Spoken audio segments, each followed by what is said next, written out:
Motion de défiance respectivement contre le ministre de l'Industrie et son collègue délégué aux Finances feront l'objet de la séance plénière de ce mercredi à l'Assemblée nationale. Ça passe ou ça casse. Au cours de la plénière de ce mardi, les députés nationaux ont adopté le projet de loi fixant les règles relatives au régime général de la sécurité sociale. Les détails dans ce journal. Antena, le journal, Dieu merci Nzob Mabiala.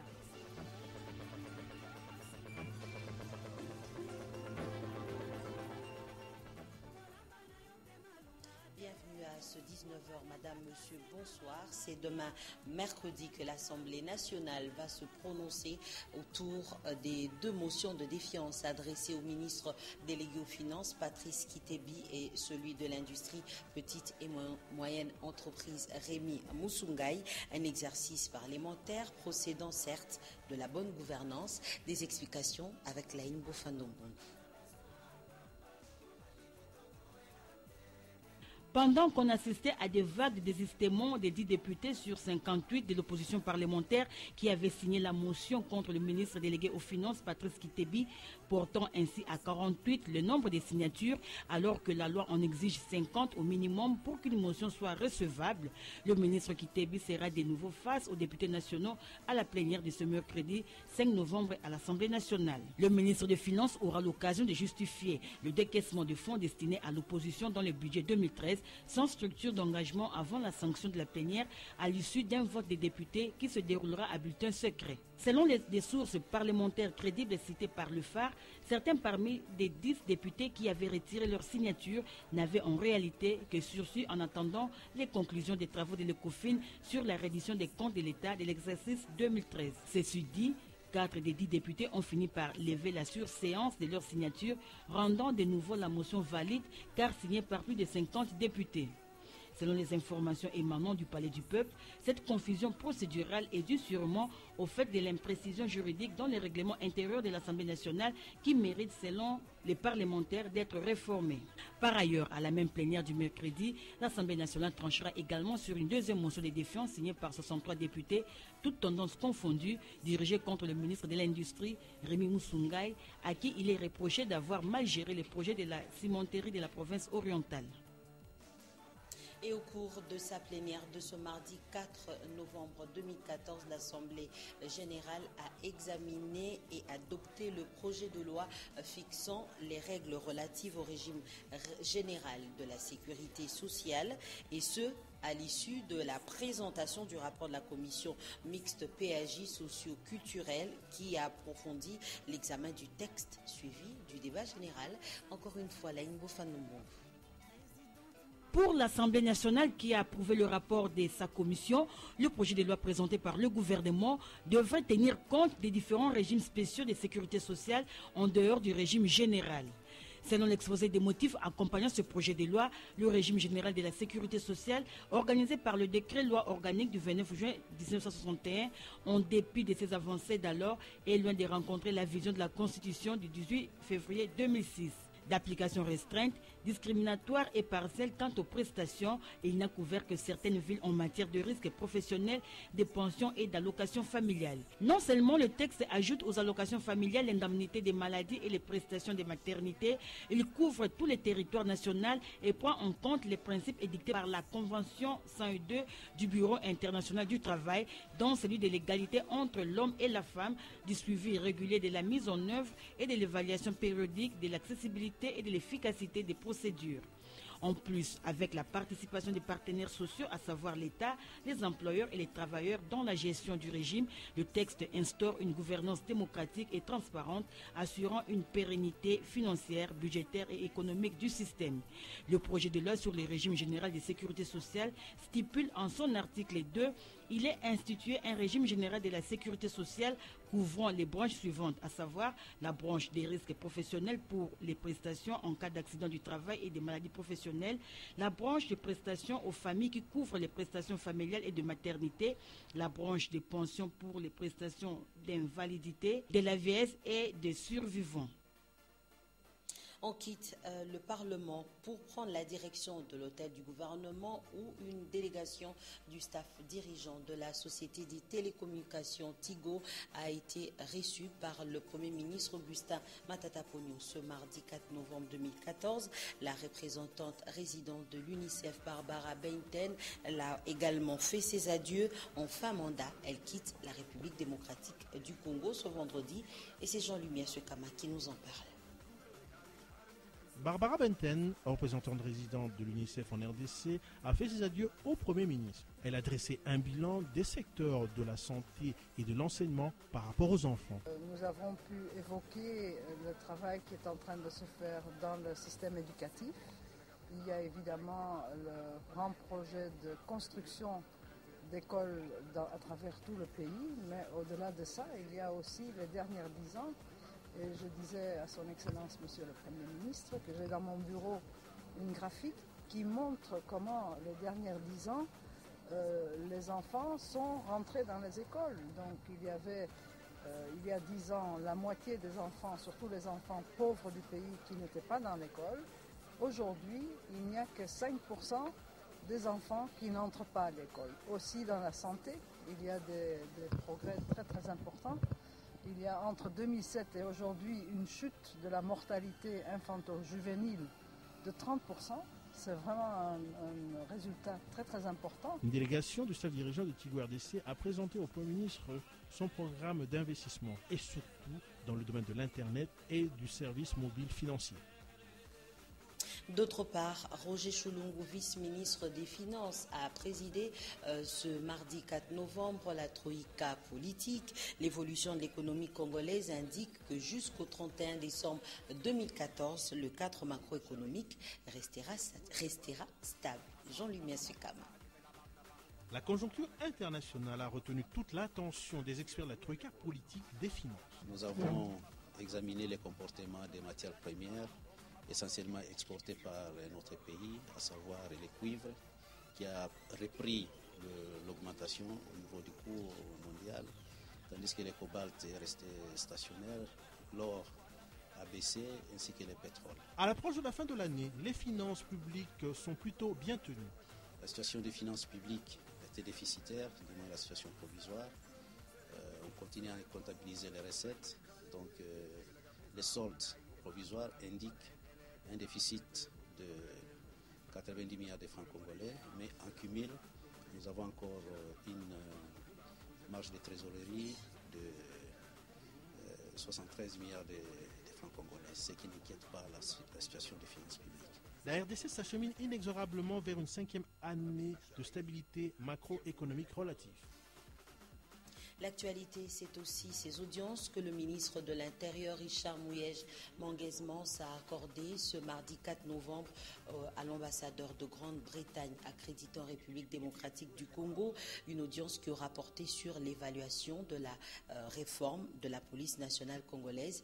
Bien avant, le ministre de l'Intérieur a reçu les députés nationaux du Grand Nord pour échanger sur les questions sécuritaires concernant la ville de Béni. Les détails avec Ricardo Bakwa. La question sécuritaire était au centre de l'audience que le ministre de l'Intérieur et Sécurité a accordée aux élus du Grand Nord venus évaluer la situation sécuritaire dans l'ensemble de la province du Nord Kivu. Précision du président du groupe parlementaire du Nord Kivu à l'Assemblée nationale. Et bien sûr, la situation qui se vit à Béni, même Butembo, Lubero, bref, le Grand Nord, Oicha, Ringeti, la situation jusqu'à Kamango, la situation est très grave. Tout ce que nous pouvons vous dire, c'est que nous sommes très heureux de voir que le ministre de l'Intérieur est préoccupé. Vous pouvez même voir le nombre d'heures passées avec lui. C'est que nous avons passé le tour d'horizon de toutes les questions. Et nous croyons, tel qu'il l'a exprimé, ensemble avec lui, nous sommes en train de tout faire pour trouver des réponses, analyser les causes, tous les contours, et ensemble avec lui, collaborer pour qu'il y ait des réponses. Nous ne pouvons pas vous dire plus que ça. À ce moment ici, nous attendons voir l'exécution de tout ce que nous avons convenu. Outre l'entretien avec le député national du Grand Nord, le ministre de l'Intérieur a échangé avec l'ambassadeur de Grande-Bretagne en RDC. Tim Morris et Richard Mouyej ont passé en revue l'apport de Londres dans la réforme de la police nationale initiée par le président de la République, Joseph Kabila. Alors Ricardo Bakwa nous fait cette fois-ci savoir que le ministre de l'Intérieur a tenu dimanche 2 novembre à Béni un point de presse au cours duquel il a appelé la population et les professionnels des médias à collaborer afin de mettre fin à l'insécurité qui sévit dans cette partie de la République démocratique du Congo et a dénoncé tous les cas suspects. Suivez.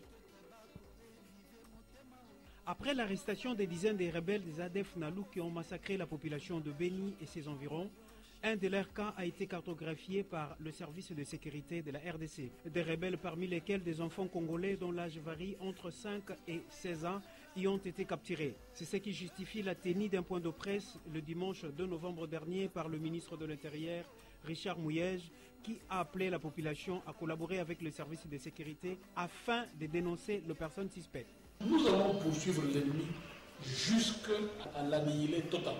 C'est un processus, mais qu'il ne faut pas qu'il dure trop. Mais c'est que la population doit comprendre. Et que si elle fait les jeux de l'ennemi, nous risquons de créer un nouvel espace pour l'ennemi. Au niveau de la population, il faut davantage de la vigilance pour identifier tous ces réseaux, les dénoncer, de manière à nous permettre de les neutraliser. Mais sur place aussi, nous avons dit à la population, le chef de l'État l'a répété, il faut que la population elle-même nous aide à mettre fin à cette guerre. C'est important. Un enfant qui a quitté sa famille pour adhérer à une culture de tuerie n'est plus un enfant. Il ne faut plus le prendre pour un enfant. Il devient un ennemi. Il devient un tueur et il faut le dénoncer. La situation sécuritaire à Béni n'est pas seulement une affaire des autorités congolaises, elle concerne tout le monde. C'est fort de cette réalité que le ministre de l'Intérieur, Richard Mouyej, a demandé à la presse locale de mieux communiquer et informer la population de cette ville de l'évolution de sa situation sécuritaire. Vous ne les savez peut-être pas, mais la journée internationale de la fin de l'impunité pour les crimes commis contre les journalistes a été fêtée premièrement ce dimanche 2 décembre sur l'échelle internationale. Et à l'occasion, l'UNESCO, en collaboration avec l'UNPC, GED et le ministère de la Communication et des Médias, a organisé hier, lundi 3 novembre, au Cercle de Kinshasa, une table ronde.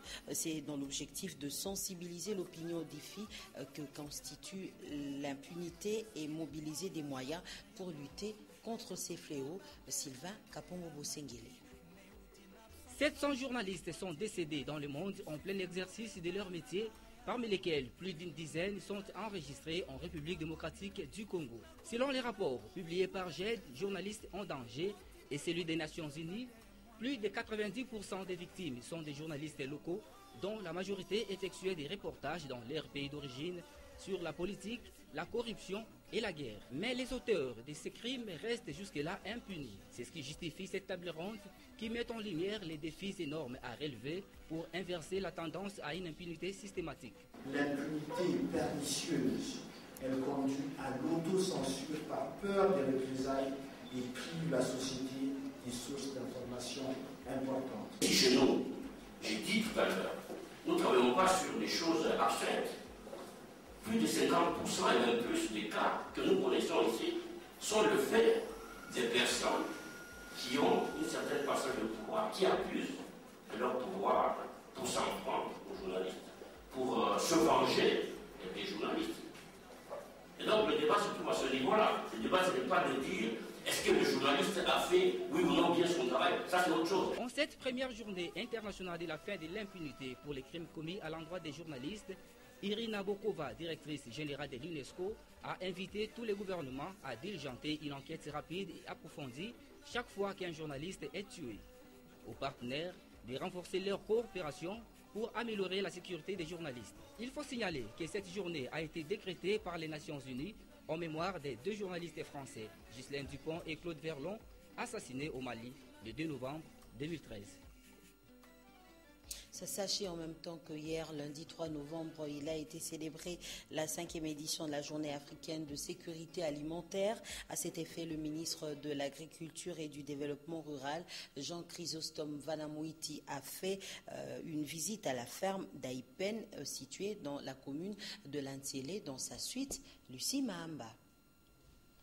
Après avoir participé au symposium sur le régime alimentaire africain et à la 5e journée africaine pour la sécurité alimentaire et nutritionnelle, le ministre congolais de l'Agriculture, accompagné d'une délégation composée du représentant de pays de la FAO, de la chargée de l'agriculture à la Commission de l'Union africaine, ainsi que de l'ambassadeur de Pays-Bas en RDC, ont visité la ferme de Daipen récemment réhabilitée.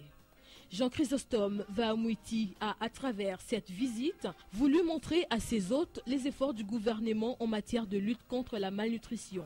Nous sommes le 5e pays à organiser cette journée à travers le continent sur la nécessité d'améliorer les indicateurs et les objectifs de sécurité alimentaire. Et donc c'est à l'occasion de cette 5e journée que j'ai tenu, au nom du gouvernement, à faire visiter cette nouvelle ferme du Daipen à réhabilitation à nos hôtes de marque. Le ministre de l'Agriculture a, à cette occasion, salué le travail abattu par LR Group pour la réhabilitation de cette ferme. La ferme de pondeuse évolue très bien. Les pondeuses d'ici mi-décembre seront transférées dans la ferme que vous venez de visiter, où elles vont pondre les œufs. Et il est sûr qu'au mois de janvier, nous aurons les œufs made in Daipen. LR Group qui est en train de réussir et qui est en train de faire ses pas. À l'issue de la visite, les hôtes du ministre ont apprécié les actions du gouvernement congolais pour le développement du secteur agricole en RDC. Vous avez reconnu la voix de Natacha Bomongo. Tout à fait autre chose. Dans ce journal, l'Institut français de Kinshasa a procédé au cours d'une conférence de presse animée ce mardi 4 novembre à la présentation de sa programmation culturelle des mois de décembre et novembre, axée essentiellement sur les festivals des films, des concerts et la littérature. José Moussangana, Safi Maléou, commentaire et images. La programmation culturelle novembre-décembre à l'Institut français est riche en activités. Il y est prévu des festivals de films suédois, chinois et congolais, de la musique et même le livre et de la fête. Bon, très très riche, notamment parce qu'on va présenter la fête du livre, la 2e édition de la fête du livre de Kinshasa avec une 30aine d'auteurs qui vont être invités. L'événement va se dérouler sur 7 lieux, ça aura lieu du 12 au 16 novembre. Ensuite on va avoir beaucoup de concerts pendant ces 2 mois, 5 concerts. Également la Biennale d'art contemporain Yango qui est sa première édition qui va avoir lieu le 21 novembre, vernissage ici à l'Institut français le 22, beaucoup de cinéma. On accueille également le festival du film chinois puisque pendant une semaine on va célébrer les 50 ans des relations diplomatiques entre la France et la Chine. Et puis au mois de décembre on accueille également le premier festival du film suédois. Voilà, donc beaucoup de choses, autant sur la littérature, sur le spectacle vivant avec du théâtre, de la musique et également sur l'audiovisuel. On conclut également cette année 2014 par le jour le plus court qui aura lieu le 19 et le 20 décembre. Et ce sera l'occasion de découvrir 6 documentaires qui sont réalisés par 6 documentaristes congolais. Ces films ont été soutenus par l'ambassade de France et ce seront donc ces 6 films qui concluront la saison culturelle de l'Institut français 2014. Ne ratez pas ces rendez-vous qui vous permettront de vous détendre. Et en sport, l'ASV Club a été fêté hier après son retour à Kinshasa. l'ASV Club a perdu face à l'entente sportive sétif d'Algérie en match retour sur le score de 1-0. Les Corbeaux participaient à la 2e compétition de la 18e édition de la Champions League. Nous y reviendrons dans nos prochaines éditions avec force détail. Pendant une dizaine de jours, les candidats juges arbitres de la lutte associés ont passé une série de tests sous la supervision de la Fédération congolaise de la lutte associée. Sur 45 candidats, 27 seulement ont obtenu leur licence d'arbitre juge, tel que nous fait savoir Papi Katassi. Ils étaient 45 stagiaires juges arbitres de la lutte à devoir passer un séminaire de formation théorique et pratique pendant une vingtaine de jours. Ces stagiaires ont appris différentes approches et méthodologies de l'arbitrage de cette discipline sportive. À l'issue de ces épreuves, 27 candidats ont reçu leur licence d'arbitre des mains des membres de la Fédération congolaise de la lutte associée. Pour le vice-président de cette fédération qui représentait la présidente empêchée, cette cérémonie s'inscrit dans le renouveau de cette discipline sportive de combat. Quant aux heureux récipiendaires, ils ont tout simplement remercié la fédération pour l'organisation de ces séminaires et ont promis de vrais davantage pour la promotion de leur discipline. Ce séminaire qui a été une réussite totale va permettre à la FECOLITA de disposer de plus de juges arbitres, secteur qui fait défaut pour l'émergence et la promotion de ces disciplines sportives de combat. Je voudrais changer ce qui a été dit tout à l'heure. Le match retour entre l'entente sportive Sétif d'Algérie et l'ASV Club s'est soldé sur le score de 1 but partout. On va lire les journaux parus ce mardi dans la capitale. Revue de presse dans une sélection et un commentaire signé Eric Izami. Bonsoir. L'actualité de ce mardi 4 novembre 2014 est diversifiée. Commençons par la grève de magistrats où la prospérité fait savoir que ce mouvement est illimité. Décision prise lundi 3 novembre 2014 par les magistrats réclamant 1 600 $ américains de base de salaire. Ils parlent, eux, d'une promesse que les hautes instances du pays leur auraient faite depuis le mercredi 14 septembre 2011. Dans un mémo, les magistrats rappellent le fait et présentent tout un cahier de charges, rapporte la prospérité. Dans le même registre, notre Forum des As controverse autour de la grève de magistrats alors qu'une délégation de magistrats déposait un mémorandum à l'Assemblée nationale. Une source qualifiée soutient que la majorité des juges travaillent normalement, hormis ceux qui seraient manipulés. L'objectif informe de son côté que l'opposition politique essuie un énième échec pour son sit-in. Le rendez-vous a encore une fois été manqué. L'opposition politique n'a pas pu concrétiser comme annoncé l'organisation de son sit-in lundi 3 novembre devant le bureau de la MONUSCO. Concernant les incidents survenus à Lodja, le ministre de Médias et porte-parole du gouvernement de la République démocratique du Congo, Lambert Mende, n'est fait l'objet d'aucune procédure judiciaire à quelque titre que ce soit en République démocratique du Congo ni devant la Cour pénale internationale, la CPI. Cette affirmation émane d'un communiqué de la présidence nationale de la Convention des Congolais unis, renseigne le quotidien L'Avenir. L'actualité, c'est aussi l'ouverture lundi 3 novembre au Centre Caritas Congo du séminaire sur l'arrêté des comptes 2014. Une rencontre qui vise à permettre aux participants de clôturer les comptes de l'exercice comptable 2014 et présenter les états financiers irrélatifs, souligne le journal L'Observateur. D'une ouverture à une autre, c'est celle de la 34e Assemblée générale de l'Assemblée internationale de maires francophones. Les participants auront à réfléchir notamment sur la thématique ville et migration, information à lire dans les dépêches de Brazzaville et La Manchette. Terminons avec l'expert international, les nouveaux bimestriels d'analyse et d'information dont l'orientation du contenu et les choix de la périodicité sont motivés par le besoin ressenti du lecteur congolais. La liberté d'expression consécutive à l'ouverture du début des années 90 a été marquée par le foisonnement des titres. Vous y trouverez les articles tels que Kabila à l'ONU et d'autres. La rédaction de l'expert international se fait ses devoirs et reste ouverte à tous les courants de pensée. À vous le choix. C'est tout pour ce soir. Bonsoir.